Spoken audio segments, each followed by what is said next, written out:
El- la próxima presentación va a estar a cargo de Mercedes Sirpoli. Mercedes va a hablar de estándares de calidad para el procesamiento y transporte y almacenamiento de muestras para los estudios de hemostasia. Y Mercedes es bioquímica subjefa del laboratorio del laboratorio del Hospital Universitario Austral, responsable del área de gestión de la calidad y evaluadora líder y técnica del organismo argentino para la norma ISO 15189. ¿Se escucha ahí? Sí, ahí está bien. Bueno, en primer lugar, muchas gracias por la invitación a la comisión del laboratorio. Un poco el tema que yo me voy a referir es teniendo en cuenta dos variables. Primero, que cada vez hay más laboratorios que tienen descentralizada su toma de muestra. Entonces es indispensable que esa toma de muestra llegue al laboratorio donde se va a procesar en las condiciones adecuadas. Y por otro lado también el tema de que no todos los laboratorios pueden realizar estudios de hemostasia especializada por el tema de costos. Entonces, a modo de introducción, sabemos que uno de los elementos fundamentales de un sistema de gestión de calidad son los estándares de calidad, como los implementados para el procesamiento, transporte y almacenamiento de muestras para las pruebas de hemostasia. Los procedimientos inadecuados asociados con la estabilidad, transporte y almacenamiento de muestras se pueden alterar de manera que los resultados no reflejen la verdadera condición del paciente, conduciendo a un diagnóstico erróneo. Todos sabemos que las muestras de hemostasia son más vulnerables que el resto de las muestras del laboratorio, es decir, son muestras que tienen, hay algunos analitos que tienen muy poca estabilidad. Por lo tanto, es imperativo que estos estándares de calidad se sigan de cerca y se detecte cualquier tipo de desvío.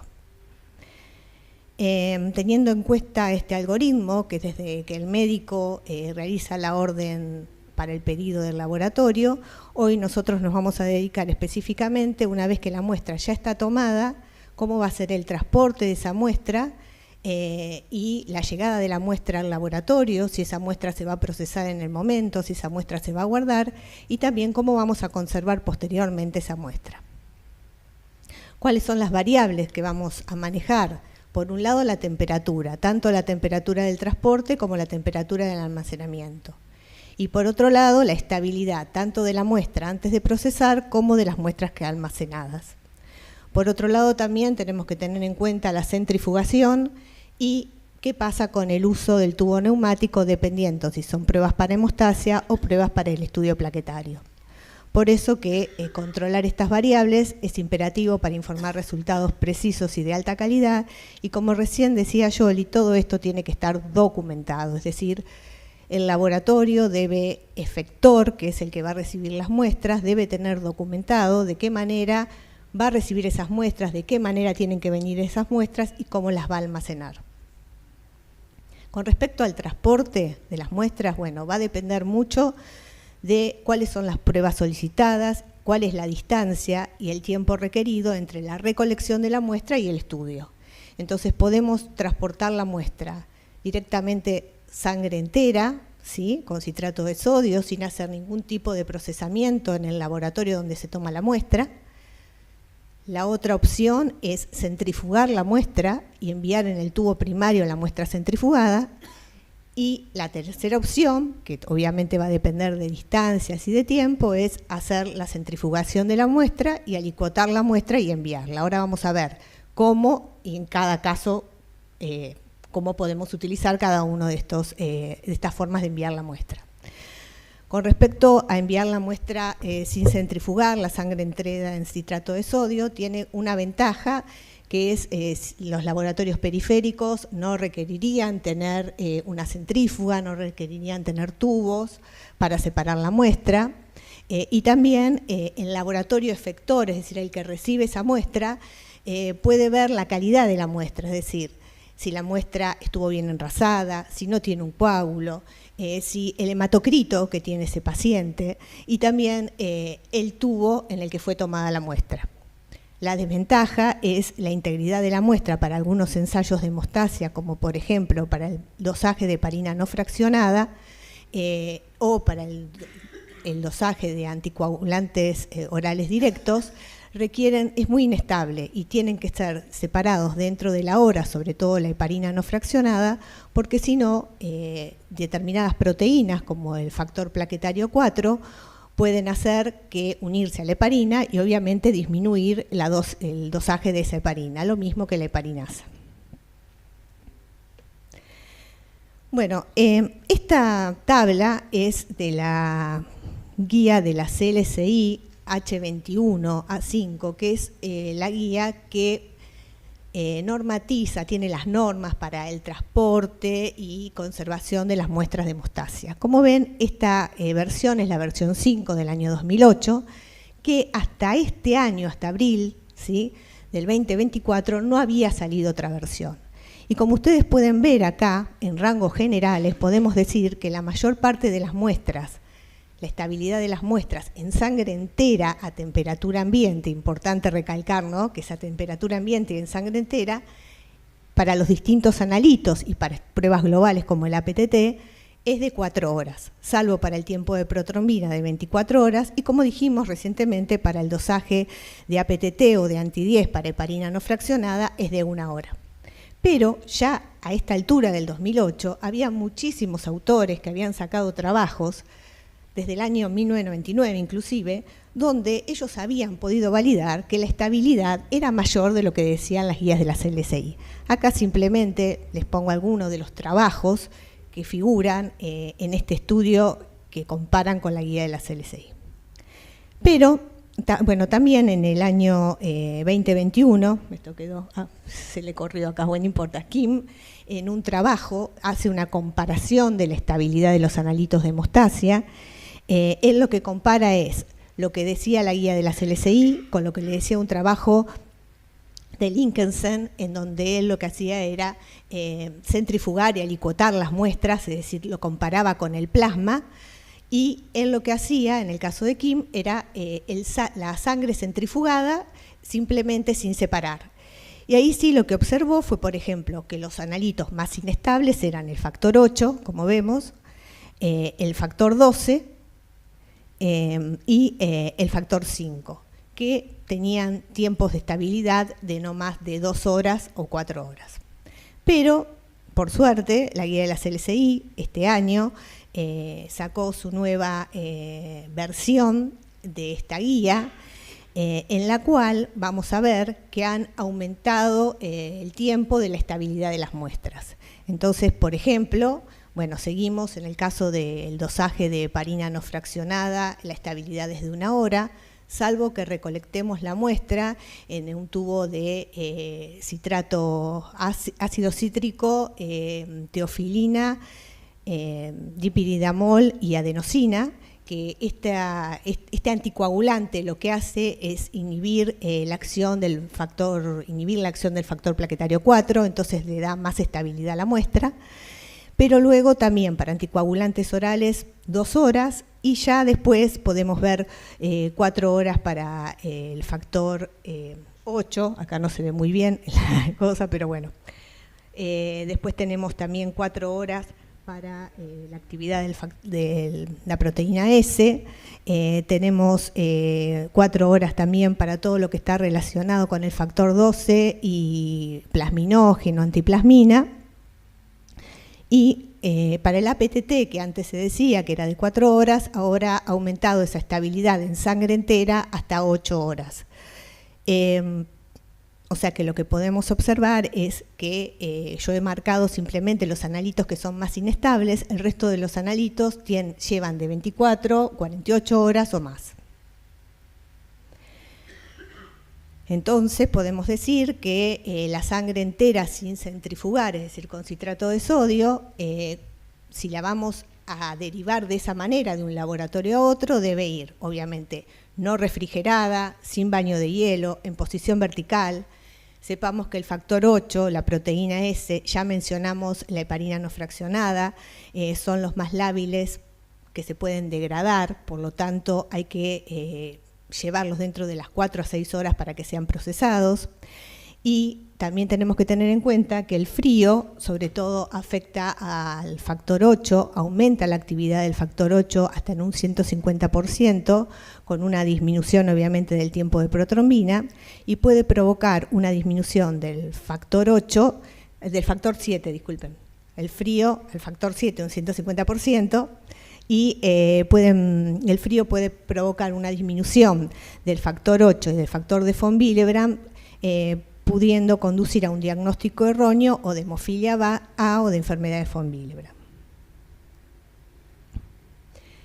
Estas muestras con respecto al transporte en el tubo neumático, ya se ha demostrado que son aceptables los tubos neumáticos para poder enviar estas muestras. ¿Qué hay que tener en cuenta? Que las cápsulas, ¿sí?, o las balas, depende cómo las llamen en cada lugar, tienen que estar amortiguadas con una goma espuma, de manera tal que la muestra no sufra vibraciones y no se desnaturalicen las proteínas. Entonces los tubos tendrían que ir o en una bolsita o en un contenedor rígido también, pero la bala tiene que tener, es importante que tenga un amortiguador adentro. Y esto porque si no se puede producir como espuma, y la espuma también va a hemolizar la muestra y la va a activar. También, obviamente, toda la bibliografía que ustedes lean con respecto a tubo neumático van a decir que sí es importante que cada uno sepa cuál es el tubo neumático que tiene en su institución, cómo ha sido validado ese tubo y cómo es los procesos de aceleración y desaceleración a la llegada de la muestra. La otra manera que podemos enviar las muestras, como habíamos dicho al principio, era la muestra centrifugada en el tubo primario. También las mismas ventajas que antes, porque podemos ver en el tubo que se tomó la muestra si la muestra no está coagulada, si no está hemolizada y sin el hematocrito. Eso sí, hay que remitirla al laboratorio dentro de las 4 horas de haber tomado la muestra. Deben ir tapadas a temperatura ambiente, obviamente en posición vertical. Y lo importante cuando llegue al laboratorio es, si lo que se van a hacer son estudios de rutina, ATP, APTT, tiempo de trombina, ya está descrito que no afectan estos estudios hasta un recuento de 200.000 plaquetas. Ahora, si vamos a hacer otro tipo de estudios, lo conveniente es que cuando llegue al laboratorio la muestra se vuelva a centrifugar. La tercera opción es la muestra centrifugada, separar el plasma en alícuotas en un tubo secundario. También, todo esto lo tenemos que hacer dentro de las 4 horas de haber tomado la muestra, separarla. Lo importante es utilizar tubos que sean de polipropileno, o ya no se utiliza más el vidrio, pero bueno, de polipropileno, y no tubos de poliestireno, que lo que van a hacer es activar la coagulación. Estos tubos, lo importante es que vayan tapados, que vayan bien etiquetados con nombre y apellido del paciente, y también es importante que en estos tubos se ponga en qué tipo de anticoagulante se tomó la muestra. Un poco de centrifugación, esto un poco lo venimos hablando, pero bueno, ya lo han visto quizás en otras charlas. Los tubos se tienen que centrifugar mínimamente 15 minutos a 1500 G, que eso equivalen entre 2500 y 3000 revoluciones por minuto, para obtener un plasma pobre en plaquetas de menor a 10.000 plaquetas. Como dijimos recién, las pruebas globales no se están afectadas hasta una concentración de 200.000 plaquetas, pero sí se ven muy afectadas tanto el estudio del anticoagulante lúpico como el del dosaje de heparina de bajo peso molecular con alto número de plaquetas. Con respecto a la agregación plaquetaria, recuerden que hay que centrifugar la muestra entre 5 a 10 minutos a 300 G, que eso equivale entre 900 y 1000 revoluciones por minuto, para obtener en este caso un plasma rico en plaquetas. Simplemente para recordar, para obtener un plasma pobre en plaquetas, que sería lo que estaríamos necesitando para hemostasia, hacemos una centrifugación a 1500, separamos en un tubo de plástico de vidrio siliconado seco, volvemos a centrifugar y volvemos a separar. Estas serían las condiciones ideales, como tendríamos que recibir las muestras para estudios especializados y para asegurarnos que no exista activación.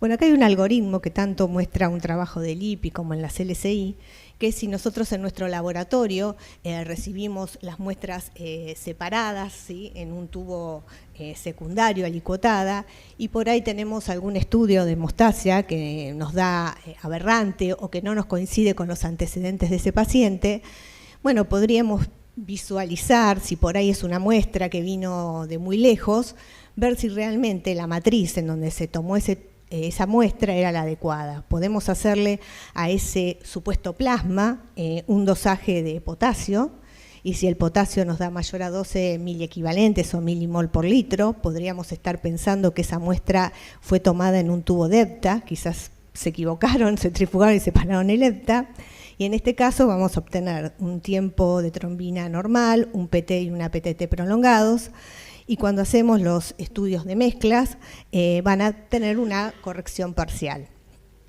En el caso que le estemos dosando el potasio y nos dé menor a 12 miliequivalentes por litro, hacemos una medida del sodio.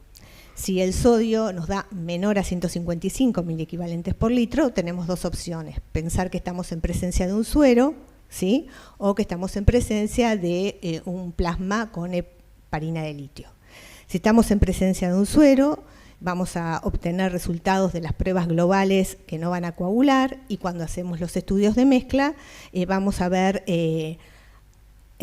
correcciones o muy acortadas o apenas corregidas. En cambio, si estamos en presencia de un tubo de heparina de litio, directamente no va a coagular y no va a corregir. Y la última opción es tener un sodio por encima de 155 miliequivalentes por litro, entonces pensar que en este caso sí es una muestra que tiene citrato, y bueno, y seguir estudiándola. ¿Qué pasa con el transporte y almacenamiento de las plaquetas? Las muestras para pruebas de función plaquetaria no deben en realidad transportarse a través de los tubos neumáticos, y especialmente si no han sido validados, ya que es posible un trauma físico y puede provocar activación plaquetaria y la liberación de ADP de los eritrocitos, lo que atenuará la capacidad de la respuesta de las plaquetas. Las muestras siempre, bueno, deben transportarse en posición vertical y a temperatura ambiente. La exposición a temperaturas frías causa alteraciones físicas de las plaquetas, incluidos cambios en la forma y pérdida en los sistemas microtubulares. El almacenamiento a temperaturas refrigeradas lo que va a causar va a ser una activación plaquetaria espontánea que se va a traducir en una agregación plaquetaria, y a 37 grados conduce a la capacidad de la reducción respuesta deteriorada. Es decir, que las muestras para plaquetas lo ideal es siempre a temperatura ambiente. Por otro lado, las plaquetas han mostrado que tienen menos capacidad de respuesta en los primeros 30 minutos de haber sido obtenido el plasma rico en plaquetas, después de la centrifugación. Y esto a refractoriedad se supone o se cree que probablemente es el resultado de la liberación de ADP de los eritrocitos y plaquetas durante la centrifugación. Por ende, lo ideal una vez que obtenemos el plasma rico en plaquetas, para procesar, hacer los estudios de actividad plaquetaria, es hacerlos después de los primeros 30 minutos, después de centrifugar la muestra, y dentro de las 3 o 4 horas.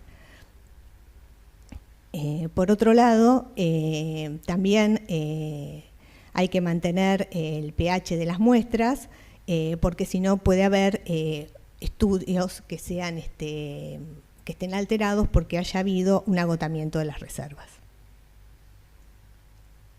Con respecto a la conservación del plasma, o sea, ya tuvimos la muestra, ahora queremos conservar ese plasma, o porque no vamos a hacer la determinación en este momento, o porque lo vamos a conservar para futuros estudios.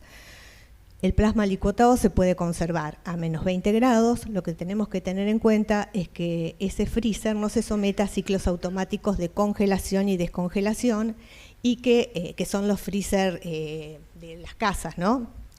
Esos freezer no sirven para congelar las muestras y deben estar monitoreados las 24 horas.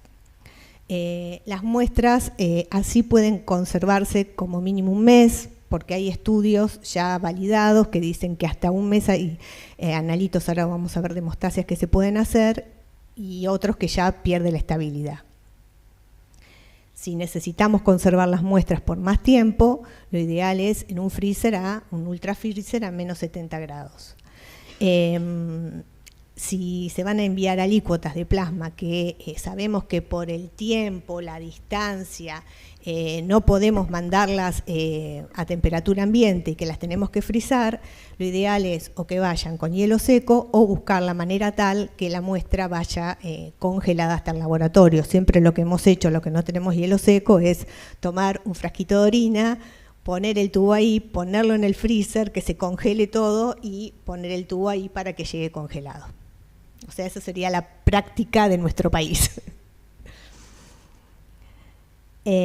También es importante el proceso de descongelación de las muestras, ¿no es cierto? Porque las muestras que se congelan con hielo seco van a tardar más tiempo para descongelarse, por lo cual tenemos que tenerla por lo menos a 37 grados, 15 minutos, y esto es también para permitir el equilibrio con el aire ambiente y la evaporación del dióxido del plasma antes de realizar la prueba. Si se retiene dióxido de carbono en el plasma, puede causar tiempos de coagulación falsamente prolongados debido al aumento del pH de la muestra. Las muestras que se congelan entre menos 20 y menos 70 grados deben descongelarse a temperatura ambiente entre 5 y 10 minutos. Siempre tenemos que visualizar, obviamente, que estén perfectamente congeladas y en todos los casos homogeneizarlas antes de su procesamiento. ¿Qué pasa con los efectos de ciclo de congelación y descongelación de muestras para ensayos de coagulación? Bueno, también en la guía actual de la CLSI, inclusive han mostrado, han hecho un estudio de hasta 7 veces congelar y descongelar muestras, me parece mucho, pero bueno, en general ellos dicen que las muestras resisten hasta 3 veces procesos de congelado y descongelado, salvo para el veneno de víbora de Russell, para el factor 8, el antígeno de von Willebrand, el dosaje de dabigatran y de rivaroxaban, que solamente aceptan un solo proceso de congelación y descongelación. Esta es una tabla que presenta la CLSI, ya no en sangre entera, sino ya en plasma, la muestra separada, alicuotada. ¿Cuáles son las estabilidades? Van a ver que ahí presenta la estabilidad, tanto a temperatura ambiente, como refrigerado en la heladera, como a menos 20 grados, como a menos 70 grados. Entonces, en base a esta tabla, uno podría ver en su laboratorio, cuando tiene que estipular cómo voy a recibir esas muestras, poder guiarse, al menos por esta tabla, y decir, bueno, para determinados estudios la puedo conservar en la heladera y para otros la tengo que frizar. Como conclusión, los aspectos relacionados con la centrifugación, transporte y almacenamiento de muestras de hemostasia son un componente importante en un sistema de gestión de calidad del laboratorio. No reconocer las muestras manipuladas incorrectamente para las pruebas de hemostasia puede dar lugar a que se informen resultados poco fiables y esto compromete la salud del paciente. Como un resumen de cómo transportar la muestra, en circunstancias ideales, si uno pudiera, la muestra debería ser transportada en sangre entera, a temperatura ambiente, llegada al laboratorio efector, hacer la centrifugación, obtener su plasma pobre en plaquetas, y todo esto será analizado dentro de 1 u 8 horas, dependiendo, como acabamos de decir hasta ahora, el analito que se va a estudiar. Si las condiciones del tiempo y distancia no son la apropiada, bueno, la verdad que lo ideal es centrifugar la muestra, doble centrifugación, separar, alicuotar y enviar. Si es muy lejos, congelada, y si no, pueden llegar a mandar a temperatura ambiente si uno puede estar dentro de las 6-7 horas en el laboratorio de procesamiento. Para estudios de plaquetas, las muestras se centrifugan dentro de la hora para obtención de un plasma rico en plaquetas y lo ideal es procesarla después de esos 30 minutos hasta 3 o 4 horas.